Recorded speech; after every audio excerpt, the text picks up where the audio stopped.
পাহাড়ের ছায়াকে আরো কালো করে রাত্রি ঘনিয়ে এলো। আঁকা বাঁকা পথ দিয়ে একদল যাত্রী এগিয়ে চলেছে।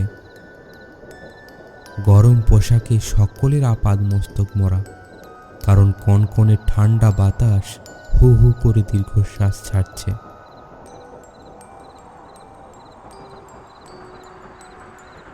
একে ঘন কুয়াশা, তার উপর আবার রাতের অন্ধকার। তবু তারই ভেতরে কোনো রকমের চোখ চালিয়ে দূরের সরাইখানার মিটমিটে আলো দেখে পথিকদের ক্লান্ত শীতার্থ মন খুশি হয়ে উঠল।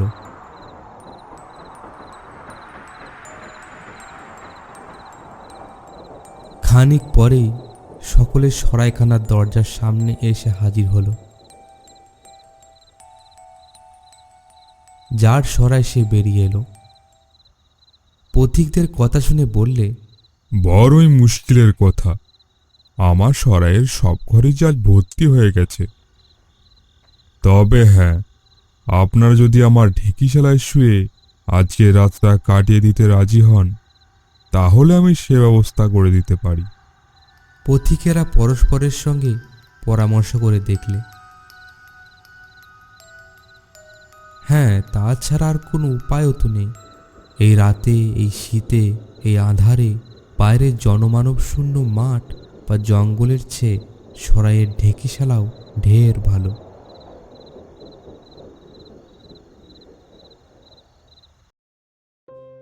সরাইয়ের কর্তা তাদের সকলকে নিয়ে ঢেকিশালায় গিয়ে ঢুকল। মস্ত ঘর, একদিকে একখানা বড় পর্দা ঝুলছে।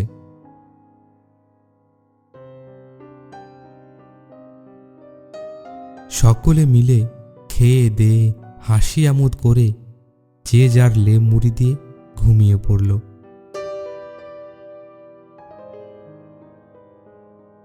যাত্রীদের মধ্যে একজন ছিল, তার নাম ওয়াংফো। সঙ্গীদের ভীষণ নাকডাকুনি ও ধীরে ধীরে ইঁদুরের হুটোপুটি ওয়াংফোর চোখ থেকে আজ ঘুম কেড়ে নিল। নাচার হয়ে শেষটা সে উঠে বসল। লণ্ঠন জেলে একখানা বই বার করে পড়াশোনায় আজকের রাতটা সে কাটিয়ে দেবে বলে স্থির করল। কিন্তু পড়তেও তার মন বসল না। নিশুত রাত, বাইরের গাছপালার ভেতরে বাতাসও যেন নিবিড় অন্ধকারে ভয় পেয়ে স্তব্ধ ও স্তম্ভিত হয়ে আছে। অত বড় ঘরে ওয়াংফোর ছোট্ট লণ্ঠনটা টিমটিম করে জ্বলছে। সে যেন আলো দিয়ে অন্ধকারকেই আরো ভালো করে দেখতে চায়।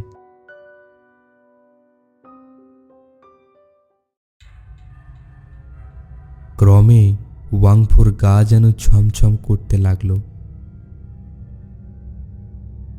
তার মনে হলো ঘরের অধিকার অন্ধকার যেন কি একটা ভীষণ আকার ধারণ করবার চেষ্টা করছে।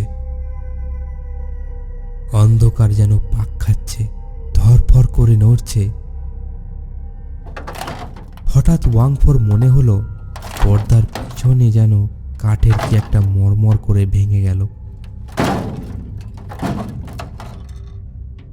তারপরই পর্দাখানে একটু দুলে উঠল।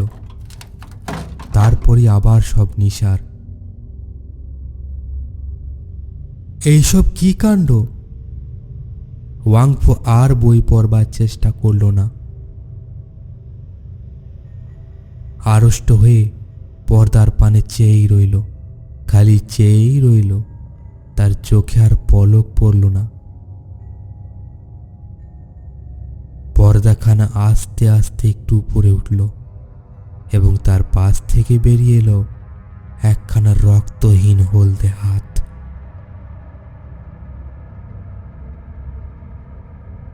তারপর কি যেন ছায়ার মতো একটা কিছু বাইরে এসে দাঁড়ালো। সে যেন বাতাস দিয়ে করা কোনো মূর্তি। ওয়াংফোর গায়ে তখন কাঁটা দিয়েছে, মাথার চুলগুলো খাড়া হয়ে উঠেছে। সে চেঁচাবার চেষ্টা করল, কিন্তু পারল না। কিন্তু তার হয়ে বাইরে থেকে একটা পেঁচা চ্যাঁ চ্যাঁ করে চেঁচিয়ে রাতের অন্ধকারকে চিরে যেন ফালা ফালা করে দিল। ধীরে ধীরে সেই বাতাস দিয়ে গড়া মূর্তি স্পষ্ট হয়ে উঠল। ওয়াংফো তখন দেখল পর্দার সামনে দাঁড়িয়ে আছে একটা স্ত্রীলোকের মূর্তি। মূর্তিটা ঘরের চারিদিকে একবার চোখ বুলিয়ে নিল। যাত্রীরা পাশাপাশি শুয়ে নিশ্চিন্ত হয়ে ঘুমাচ্ছে। কে যে এখন তাদের ক্ষুধিত দৃষ্টি দিয়ে দেখছে সেটা তারা টেরও পেল না। মূর্তিটা পায়ে পায়ে এগিয়ে এলো। তারপর একজন যাত্রীর মুখের কাছে হেঁট হয়ে পড়ে কি যে করল তা কিছুই বোঝা গেল না। মূর্তিটা দ্বিতীয় যাত্রীর কাছে এসে দাঁড়ালো। তার চোখ দুটো দপদপ করে জ্বলছে এবং মুখখানা এক ভয়ানক হাসিতে ভরা। মূর্তিটা আবার হেঁট হয়ে পড়ল এবং দ্বিতীয় যাত্রী টুঁটি কামড়ে ধরল। ওয়াংফো আর পারল না, বিকট চিৎকার করে উঠে দাঁড়ালো এবং তীর বেগে ঘরের দরজা খুলে বাইরে বেরিয়ে গেল। পথ দিয়ে ওয়াংফো চিৎকারের পর চিৎকার করতে লাগলো।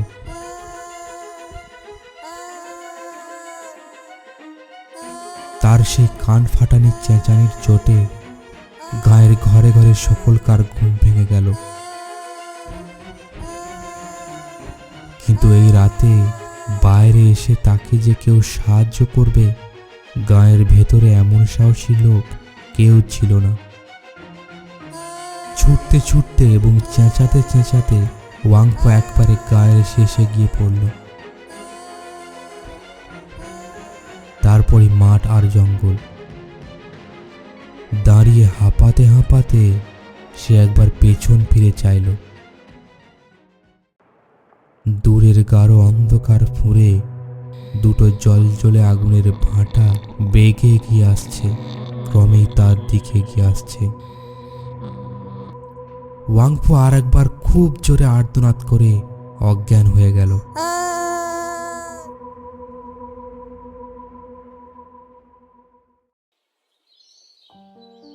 চীন দেশে নিয়ম আছে, কেউ মরলে তার ভালো দিনক্ষণ না দেখে তার দেহকে কবর দেয়া হয় না। গাঁয়ের মরলের এক মেয়ে মারা পড়েছিল, কিন্তু ভালো দিনক্ষণের অপেক্ষায় তার দেহকে কফিনে পুরে সরাইখানার ঢেঁকিশালে রাখা হয়েছিল। আজ 6 মাসের ভেতরে ভালো দিন পাওয়া যায়নি। সরাইখানার কর্তা সকালে উঠে যাত্রীদের খোঁজে ঢেঁকিশালায় গিয়ে দেখে দুজন যাত্রী মরে কাঠ হয়ে পড়ে আছে। তাদের গলায় এক একটা গর্ত, তাদের দেহে এক ফোঁটা রক্ত নেই। পর্দা তুলে সভয়ে এসে দেখল যে কফিনে গাঁয়ের মরলের মেয়ের মরা ছিল তার তালা খোলা, তার ভেতরে মরা নেই।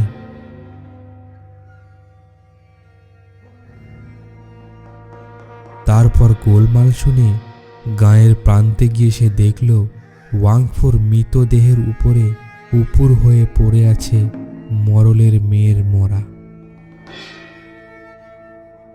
ওয়াংফোর গলায় একটা গর্ত আর মরার মুখে লেগে আছে চাপ চাপ রক্ত।